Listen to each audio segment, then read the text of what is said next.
é o nosso Deus. Meu tema aqui nesta manhã é sobre o manual do oficial. E eu quero citar até a fonte de onde eu extraí esse estudo.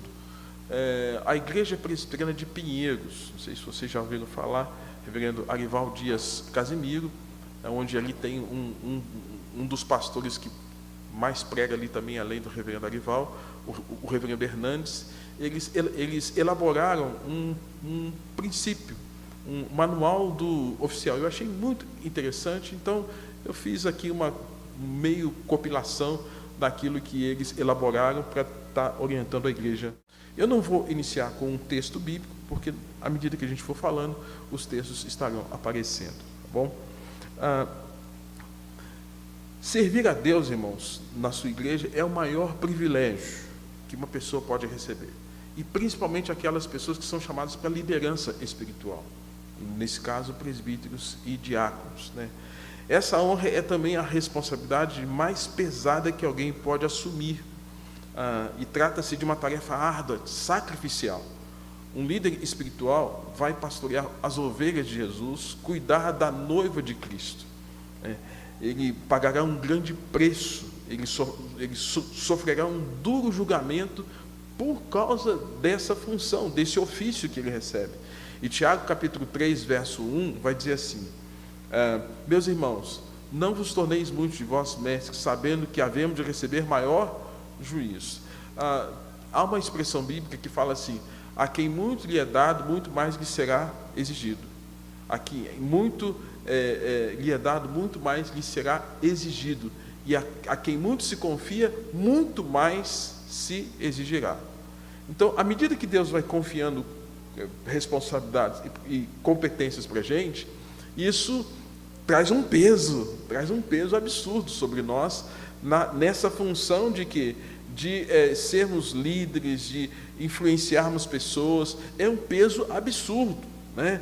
Então vem uma pressão, por isso que Tiago vai falar o que falou aqui no verso 1 do capítulo 3, quando ele fala de receber maior juízo. Com a pressão da secularização, a igreja tem sido vista como uma empresa e os seus líderes como executivos espirituais. Isso é uma visão pagã, distorcida.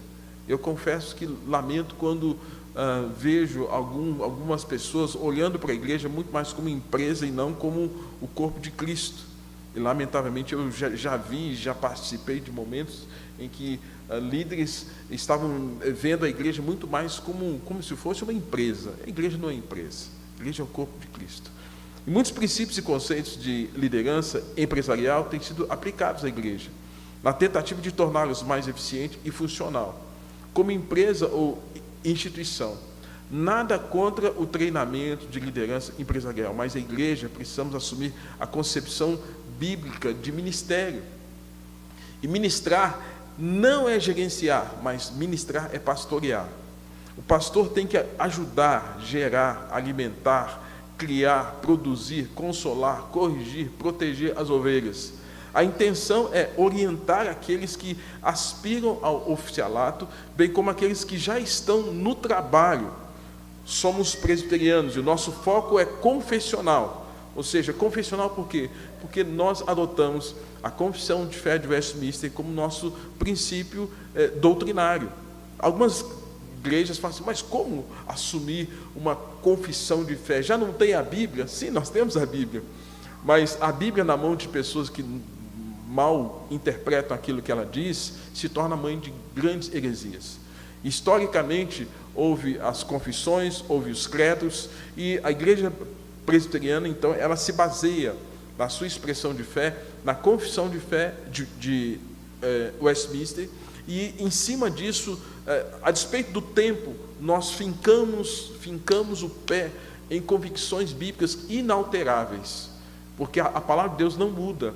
E é nesse sentido que nós precisamos entender que nós somos presbiterianos, e vez por outra nós somos assediados a abandonar ou a confissão de fé, e ao mesmo tempo adotar uma postura muito mais neutra, mas isso é um grande risco, porque quando nós não temos algo que define aquilo que nós cremos, uma expressão de fé, né, isso pode gerar um grande risco de sermos contaminados por outros pensamentos que não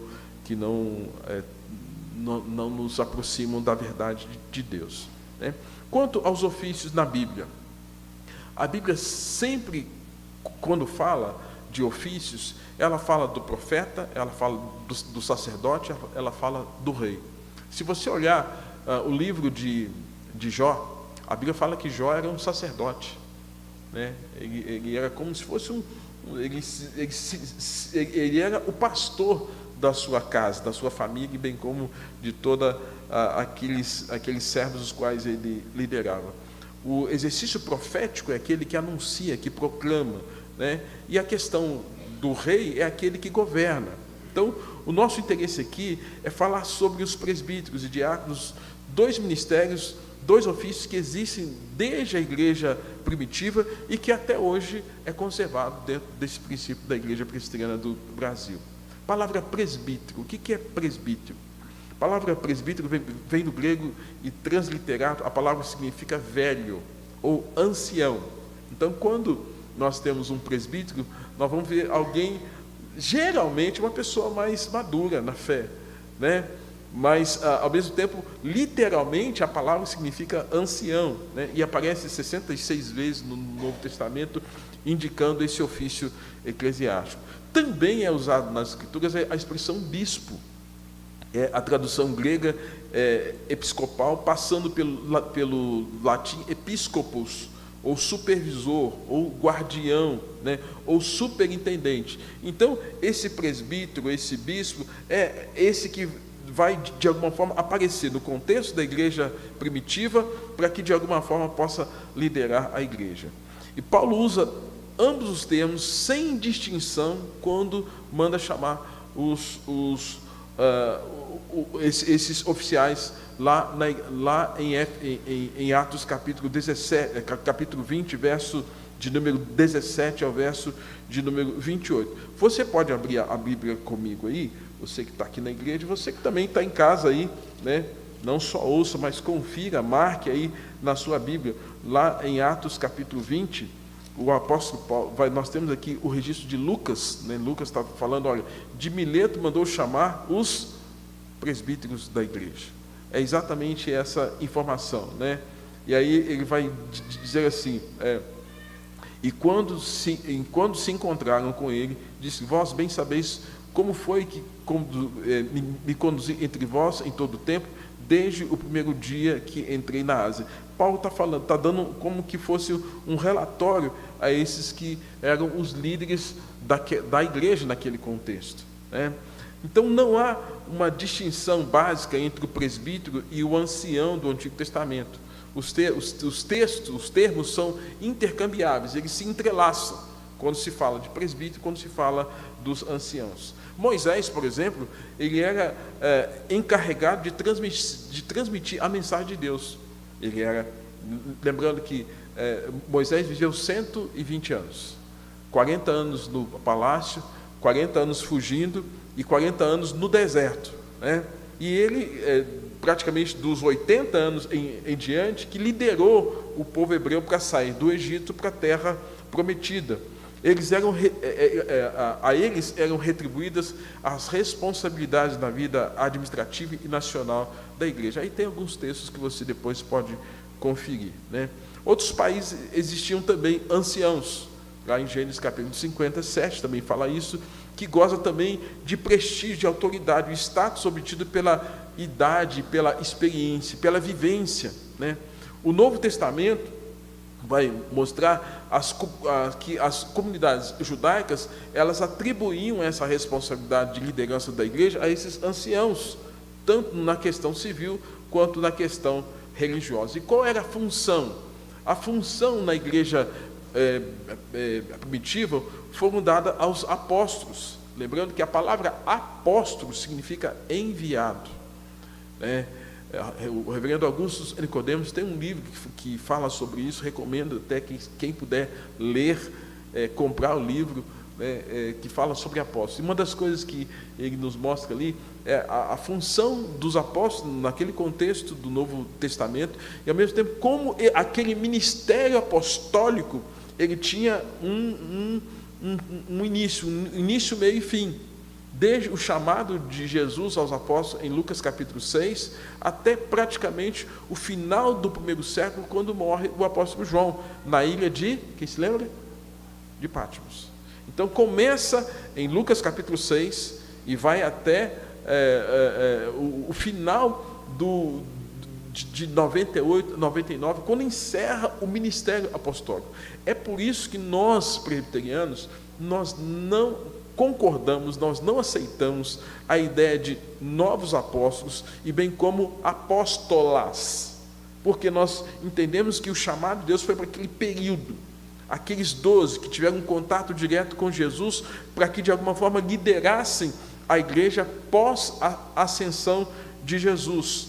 No concílio de Jerusalém, além dos apóstolos, havia os presbíteros, onde foram propostas e julgadas questões da igreja. A grande questão que foi julgada naquele tempo, irmãos, era que havia uma discussão da questão judaizante com a questão do cristianismo que estava se formando ou tomando corpo ali.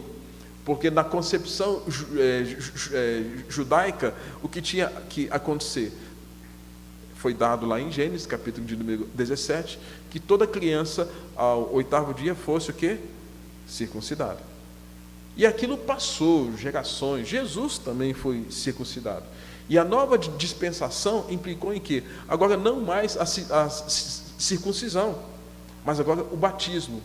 A circuncisão era bênção, aliança, fazia parte da antiga aliança, e nesse caso, a mulher era abençoada quando casava com o homem circunciso, que essa circuncisão significava aliança com Deus.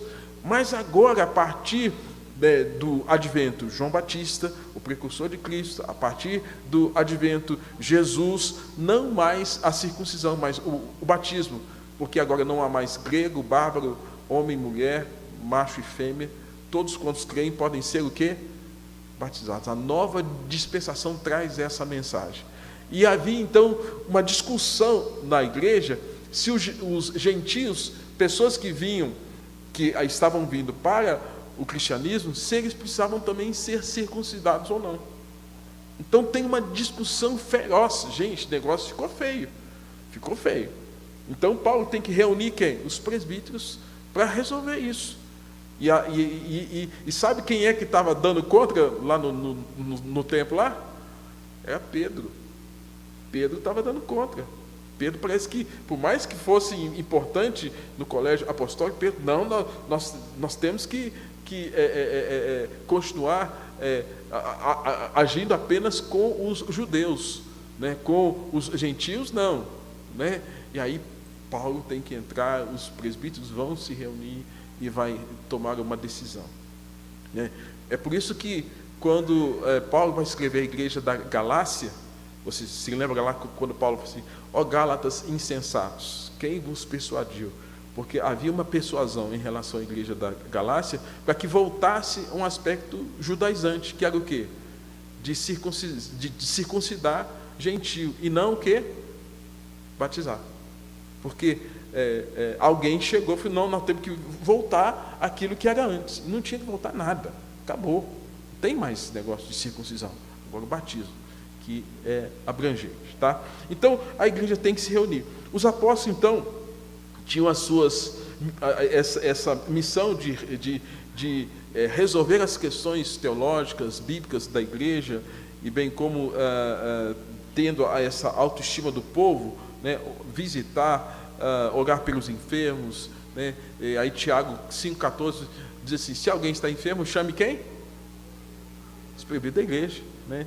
E a oração da fé salvará o enfermo. Então tinha a função de supervisão pastoral, eram co-participantes do ministério de Cristo. Pedro vai dizer isso, né, quando ele diz assim: esses oficiais detinham a superintendência do rebanho que for entregue aos seus cuidados. Eles tinham que abastecê-los, governá-los, protegê-los como sendo a própria família de Deus, numa alusão a Luiz Berkoff, um teólogo reformado. Os diáconos. Interessante que nós temos primeiro a questão dos apóstolos, mas a figura dos diáconos aparece antes da figura dos presbíteros do Novo Testamento.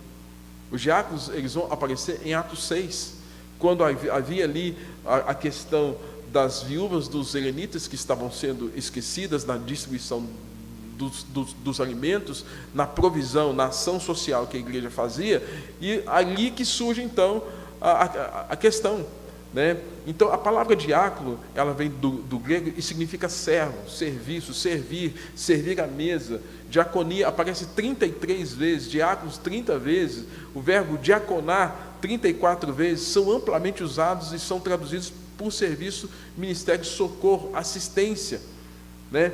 E qual era essa questão? Era assistência pessoal, atendendo às necessidades temporais, com esforços evangelísticos e missionários em relação àquilo que o povo precisava. Esse termo é aplicado em toda forma de ministério cristão, que inclui apóstolo, missionário, evangelista e profeta. Era aplicado sempre no sentido de servo ou servidor, mas posteriormente ficou designado aos que se dedicavam às obras de misericórdia e caridade. Qual a origem do termo diácono? Né? Atos capítulo 6, verso 1 ao verso de número 7, como eu disse aqui há pouco. Né? Teve a sua origem como resultado de uma necessidade das viúvas, que estavam sendo esquecidas. Atos 6, 1. Então, em relatos posteriores, os 7 são mencionados. 7 diáconos são mencionados, não somente para servir às mesas, mas também para debater, para ensinar e para pregar e batizar. Qual o diácono que nós mais temos na memória com uma figura ilustre, brilhante na exposição do Velho Testamento? Você se lembra qual foi? Estevão. Gente, eu fico fascinado com Estevão. Alguns diáconos, não, a gente que é diácono acha que só tem que servir as mesas. Gente, Estevão é um diácono que conhecia a Bíblia. E o que ele fala, e o que ele faz de resumo do Velho Testamento, gente, é impressionante. Eu não sei, às vezes a gente é muito prolixo. O que é uma pessoa prolixa? É uma pessoa que tem o que falar, e às vezes a gente fica enrolado e não consegue expressar com clareza, de forma sucinta, aquilo que a gente tem a dizer. Né? Nós pastores às vezes falamos muito, né? Os pastores falam muito. Nossa dificuldade de sermos precisos, concisos, pontuais. Gente, eu acho o diácono Estevão alguém que cravou. Ele é muito sucinto quando ele vai falar do Velho Testamento até chegar aos dias de Jesus. A precisão dele é fantástica, né? Homem cheio de sabedoria, cheio do Espírito Santo, cheio de fé, cheio do poder de Deus. Esse era um diácono. E às vezes a gente acha que não, diácono só tem que servir, só tem que abrir porta. Não, diácono, biblicamente, era gente que conhecia a Bíblia. Calvino distingue o ministério diaconal em 2 categorias. Primeiro, aqueles que são encarregados em recolher e repartir os bens ofertados aos pobres pelos fiéis. Esses servem à igreja dispensando e administrando os bens aos necessitados.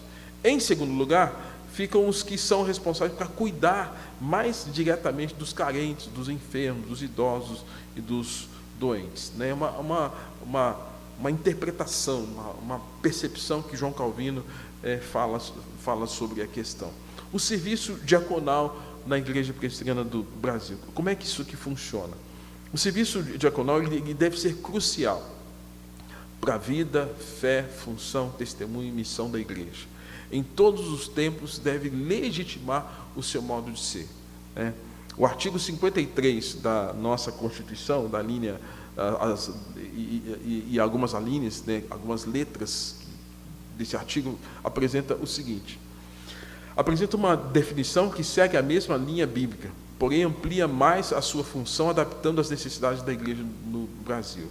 Nisso conhecemos o amor que Cristo deu a sua vida por nós e devemos dar a vida pelos irmãos. Ora, aquele que quer possuir recursos deste mundo e vir a seu irmão padecer necessidade e fechar-lhe o coração, como pode permanecer nele o amor de Deus? Filhinhos, não amemos de palavra nem de língua, mas de fato e de verdade. Porque o diácono, ele tem essa missão de traduzir em ação esse amor em função da necessidade das pessoas, né? Das necessidades, das carências que as pessoas têm. O diácono, então, é um oficial eleito pela igreja e ordenado pelo conselho para, sob a supervisão deste conselho, dedicar-se especialmente à arrecadação das ofertas e fins piedosos, ao cuidado dos pobres, doentes e inválidos, manutenção da ordem e reverência nos lugares reservados ao serviço divino e exercer a fiscalização para que haja boa ordem na casa de Deus e suas dependências. Diácono não é um porteiro, né? Diácono tem uma função preciosa de zelar pela boa ordem do culto. Às vezes algumas pessoas têm muita dificuldade de receber ordens. Eu só recebo ordem do pastor, ou só recebo ordem do presbítero, não recebo ordem do diácono. Gente, diácono é uma pessoa que, tal qual Romanos 13, foi investido de quê? Autoridade. É fato que o diácono não pode ter uma espada na mão para sair dando espadada nos outros. Eu já vi diácono assim. Nossa, inconveniente, era um grande problema para mim, porque eu tinha reclamação o tempo todo. Pastor, o diácono tal, às vezes a pessoa foi eleita e às vezes exacerbou na autoridade dela, e às vezes não manda em lugar nenhum, e chegou na igreja e quis mandar. E aí, gente, foi um problema sério, né? Porque depois ninguém queria ser diácono por causa daquele diácono. Que ninguém queria associar a imagem de diácono à figura daquele diácono, que, na verdade, era uma pessoa difícil. Então, diácono, quer ter um cartão de visita da igreja. O cartão de visita da igreja é o ministério de recepção e o grupo diaconal. Uma igreja que tem uma equipe diaconal receptiva, calorosa, atenciosa, a pessoa se sente o quê? Confortável, segura, protegida, orientação, lugar, banheiro, acesso, passa mal alguma situação, porque se sente confortável. E o diácono, ele tem que proporcionar esse bem-estar, né? Se ele tem um chamado, né, para lidar com essas questões, é fato que lá atrás, no contexto bíblico, neotestamentário, a igreja, ela não tinha templo como a gente tem aqui. O que havia naquele contexto era a sinagoga, e tinha as pessoas que cuidavam da sinagoga. Mas Jesus usou muito pouco a sinagoga. A igreja eram as pessoas que se reuniam em casas, que se reuniam em vários lugares distintos, inclusive nos cemitérios, escondido, né? E que tinha gente ali que estava preocupado com gente, era gente preocupada com gente, né? E nesse sentido a gente tem que estar atento a isso. Os ofícios da Igreja Presbiteriana do Brasil, nesse aspecto, nos ensinam o seguinte: a teologia reformada, baseada em 1 Timóteo capítulo 5, 17, faz a diferença, portanto, entre presbítero docente, pastor, presbítero regente e aquele que governa.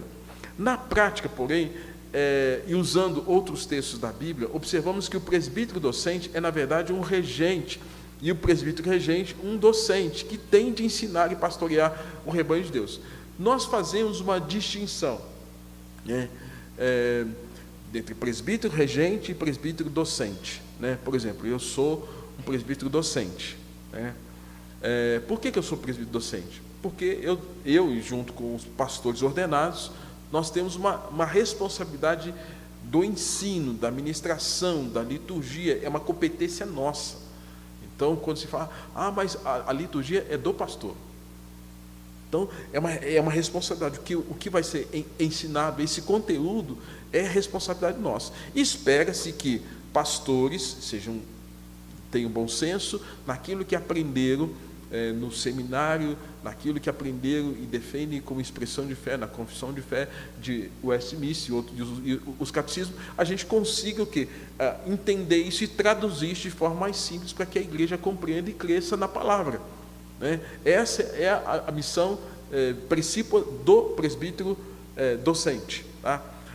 Do presbítero regente são aqueles presbíteros que são eleitos pela igreja e que têm agora uma função também pastoral, mas muito mais administrativa, muito mais de gerenciamento.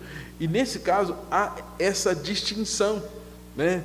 O pastor docente, o pastor como presbítero docente que governa e administra nos concílios da Igreja Presbiteriana, nos sínodos e Supremo Concílio, e o presbítero regente, que também tem a mesma autoridade. Então, olha só como é que a Igreja Presbiteriana vê isso. Um presbítero que é eleito aqui, eu vou dar exemplo aqui do Alain. Alain está aqui, presbítero da nossa igreja. Alain, ele pode chegar até, se Deus der o chamado a ele, a ser presidente da Igreja Presbiteriana do Brasil. Por quê? Porque ele tem as mesmas competências como um presbítero regente de um pastor.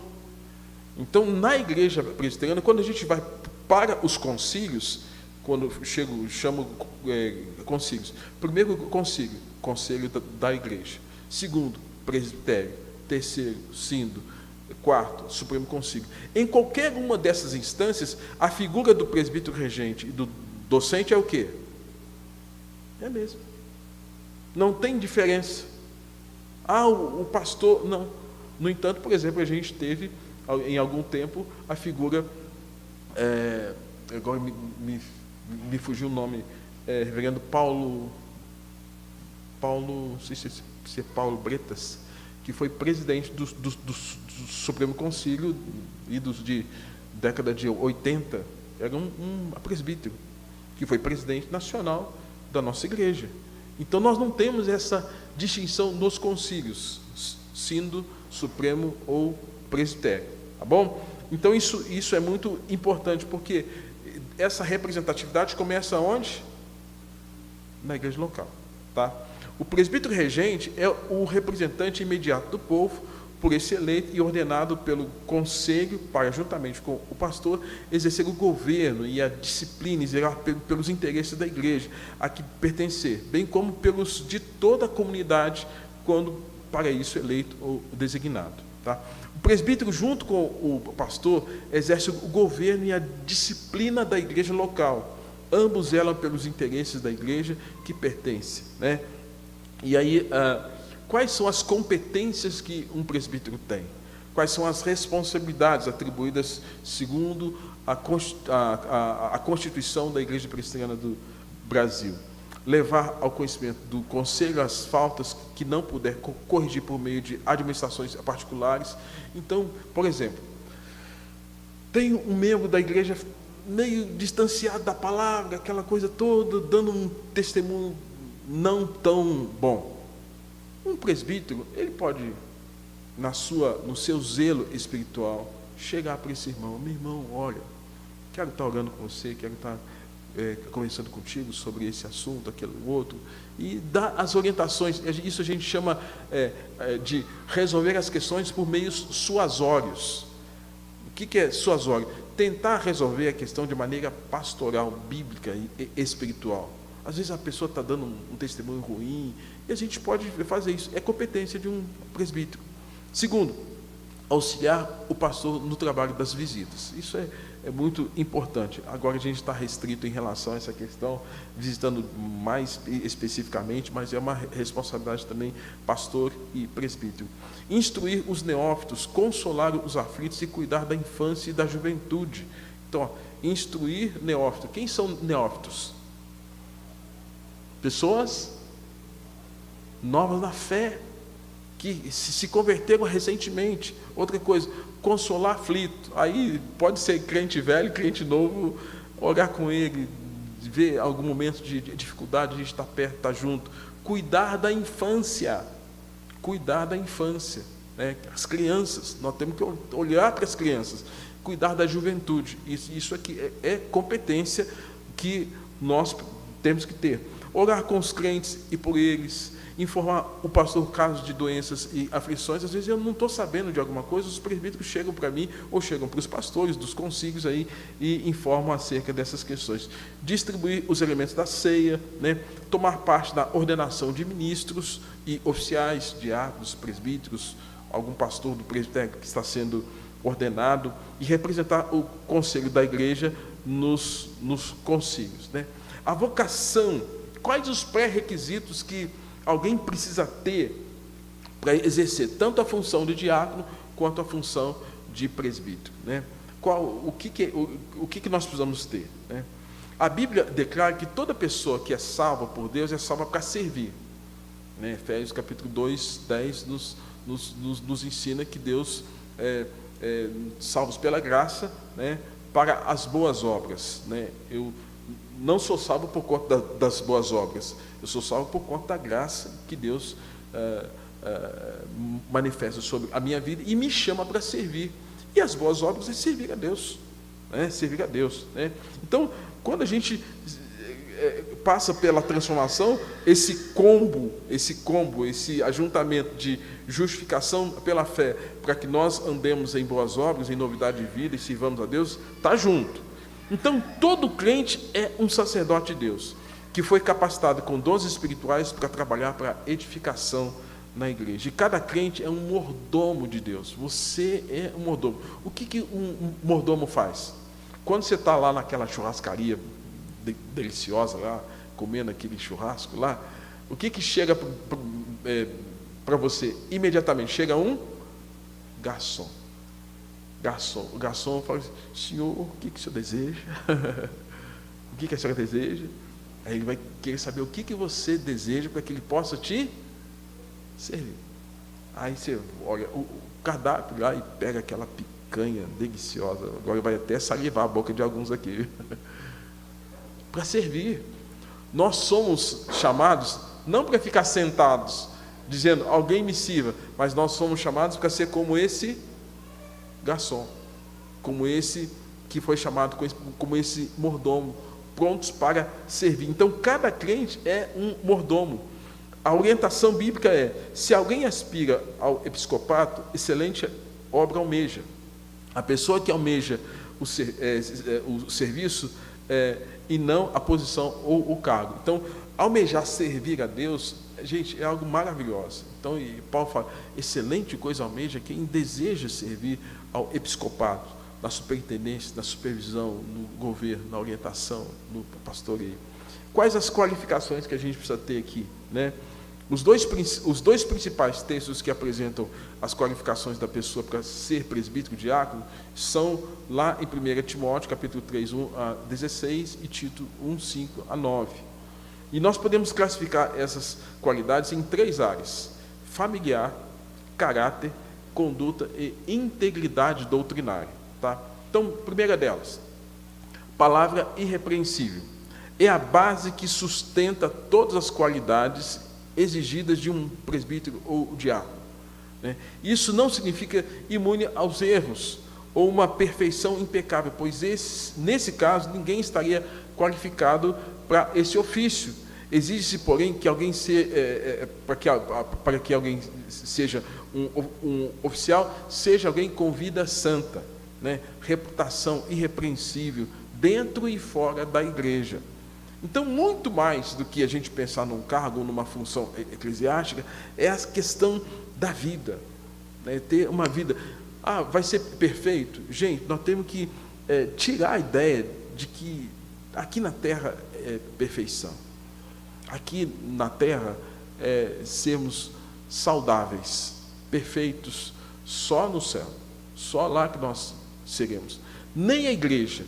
Imagine então, se os governos humanos eles são imperfeitos e têm os seus erros, os seus pecados, a igreja também tem os seus erros, os seus pecados. Uma coisa que distingue é que a igreja busca sempre a renovação por meio de arrependimento e perdão, mas reconhece as suas falhas. E nesse caso, aqueles que são chamados para liderar não são pessoas perfeitas, mas são pessoas que precisam ter um caráter ilibado. Segundo, aspecto familiar. A vida familiar de uma pessoa é um pré-requisito muito importante para seu ministério na igreja. E dentre esses, marido de uma só mulher, oficial é esposo de uma só mulher, devotado a uma única pessoa. A ênfase é na fidelidade conjugal, né? John MacArthur diz que o pecado sexual desqualifica qualquer homem para o pastorado, para servir a Deus, né? A liderança espiritual familiar, ou seja, o oficial deve ser alguém que governa, que lidera, que preside, que administra bem a sua família. O lar é considerado um campo de treinamento para o líder da igreja. Então, vamos ver como é que a gente está liderando em casa. né? Gente, é uma luta para todos nós sermos líderes dentro da nossa casa. É uma luta para todos nós.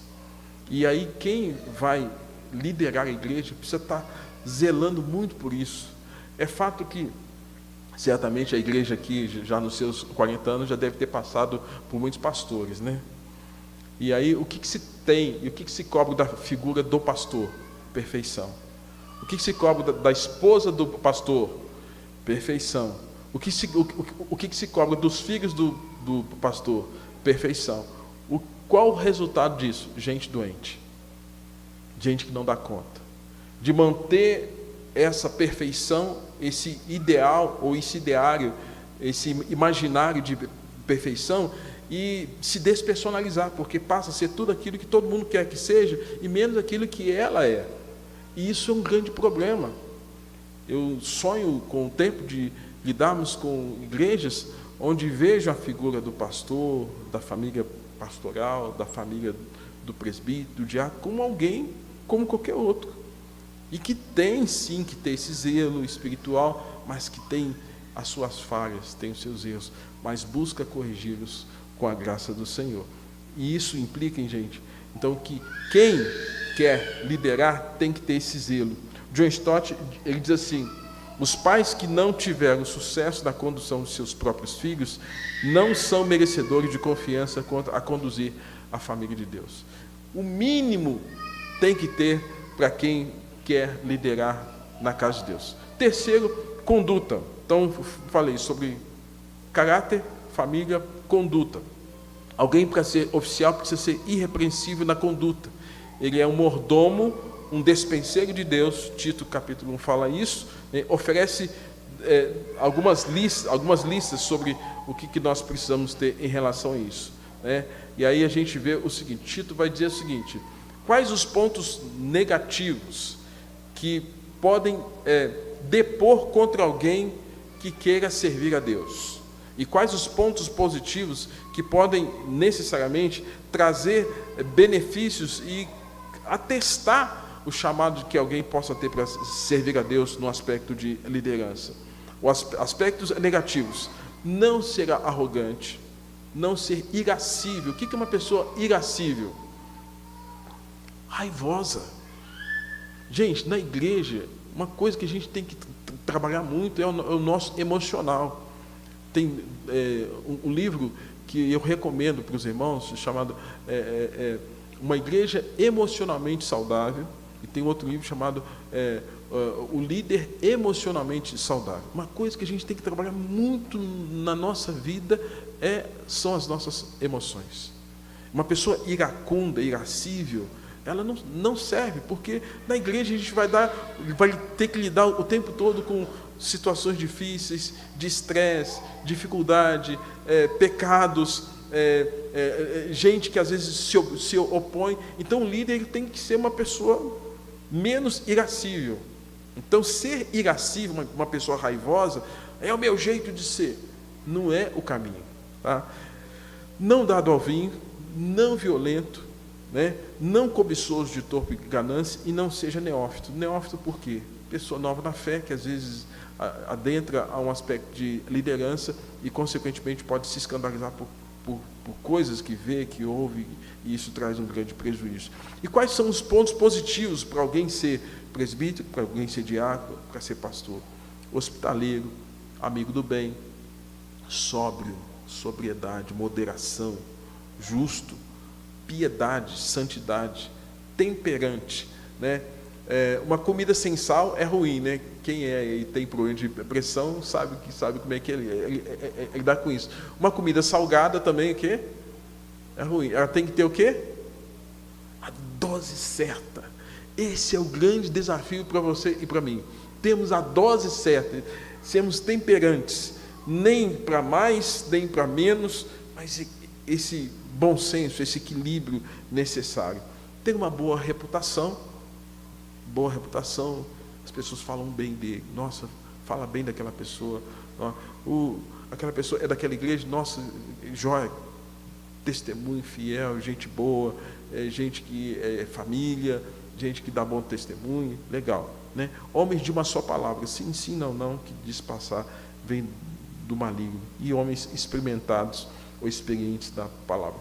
Aí dentro desses requisitos, eu já estou quase encerrando, o quarto pré-requisito é a integridade doutrinária, né, que implica o quê? O oficial precisa ser íntegro na doutrina ortodoxa ou na sã doutrina. Tito afirma, apegado à palavra fiel, que é segundo a doutrina, de modo que o que tenha poder tanto para exortar pelo reto ensino, como para convencer os que se contradizem. Gente, aí vem a questão de que a gente precisa ter pessoas que não só abracem as Escrituras, né, mas que consigam compreender aquilo que as Escrituras dizem e consigam traduzir de maneira clara e objetiva aquilo que a Bíblia diz. É fato que para ser presbítero eu não preciso, eu tenho que ir para o seminário, não é isso, mas pelo menos aqueles aspectos que fazem parte dos fundamentos da fé, está bem enraizado, está bem fundamentado, para você não ser como uma folha levada ao vento, né? Mas você ter a sua vida diante do nosso Deus, integridade doutrinária, né? E nesse caso, gente, tudo isso aqui nos ajuda a ter esse objetivo alcançado, líderes maduros liderando a igreja. E a consciência coletiva da igreja, aí esse último aspecto agora é uma orientação para a igreja, né? O que a igreja tem que ter? Qual atitude que a igreja tem que ter em relação a esses aspectos bíblicos, constitucionais e confessionais? A igreja precisa encarar com muita responsabilidade a eleição de oficiais. O progresso da igreja depende de uma liderança escolhida por Deus.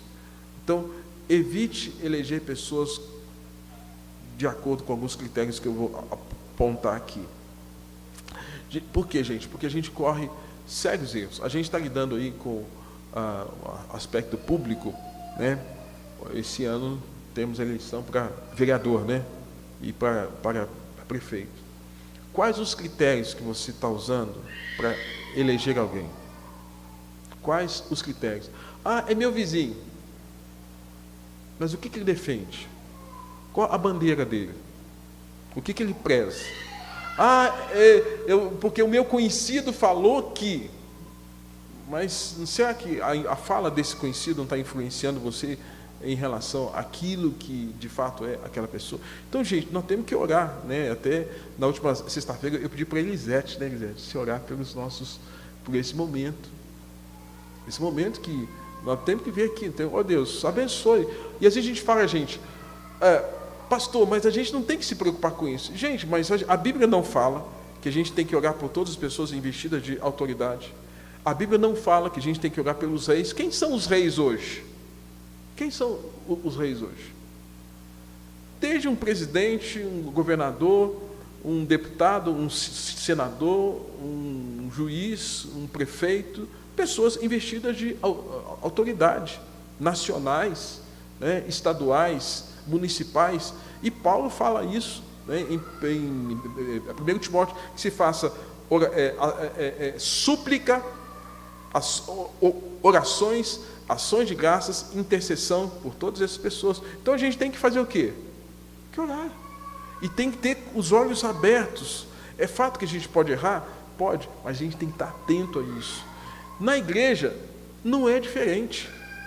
Orarmos e ao mesmo tempo sabemos como é que nós vamos, quais os critérios. E o que eu estou apontando aqui são critérios bíblicos, né? Que a gente precisa ter para a gente poder ter pessoas que lideram a igreja. Então, temos que tomar cuidado. Simpatia, eu vou votar no fulano porque ele é muito simpático. Interesse, eu vou votar no fulano porque ele defenderá os nossos interesses do conselho ou a junta. Faixa etária, eu vou votar no fulano porque ele é novo ou velho, e a nossa igreja precisa de sangue novo, ou alguém, ou gente experiente, ou influência, eu vou votar no fulano porque me pediram, né? Ou família, eu vou votar no fulano, pois nossa família precisa ter um representante do conselho. Quanto eu já vi isso com muita tristeza. Nossa família precisa ter um representante no conselho. Gente, ou nossa família tem ali na junta. E às vezes até nossa família precisa ter um representante no pastorado. Já vi igreja despojando o pastor, tirando o pastor, porque alguém da família queria assumir. Gente, está errado. Isso não são critérios espirituais, não são critérios bíblicos. Tem tudo, menos oração. Desinteresse. Eu vou votar no fulano, qualquer um serve. Não é comigo mesmo, qualquer um serve. Eu vou votar com raiva ou vingança. Eu vou votar em fulano porque ele não gosta, do pastor, ou não gosta dos jovens, não gosta dos velhos, enfim, né? E politicagem. Eu vou votar em fulano porque ele fez campanha e me pediu voto. Critérios errados, né? Então, quem trata a igreja de maneira séria tem que estar orando.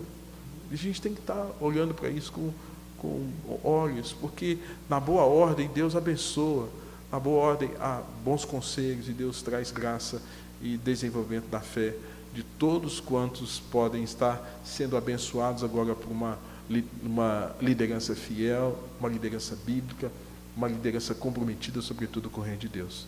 E lembrando aí de Timóteo capítulo 1, verso de número 3, quando ele fala assim, que o final de estudo, quando nós temos súplica, orações, ações de graças, intercessão em favor dos reis, de pessoas que são investidas de autoridade, é para que nós tenhamos a parte baixa aqui, tenha vida mansa, vida tranquila, com respeito e piedade.